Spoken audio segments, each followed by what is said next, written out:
So I took the chickpeas flour. It's called gram flour, which is a half a cup in here. Ideally, a rice flour, like around 1 tablespoon goes in here.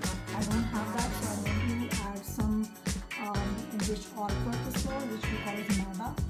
Then I'm going to add a pinch of baking soda, a pinch of turmeric powder, haldi, and salt for taste.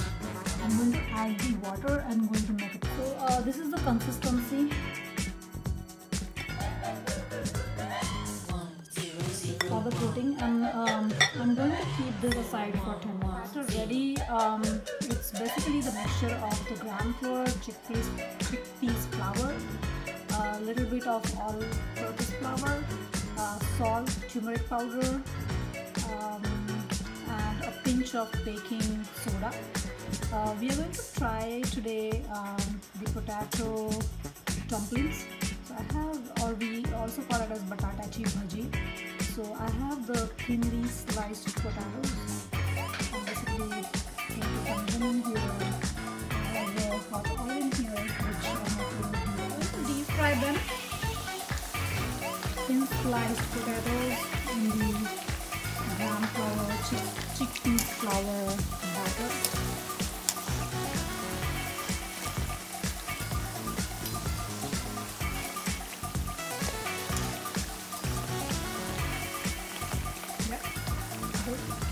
Very nice and crispy.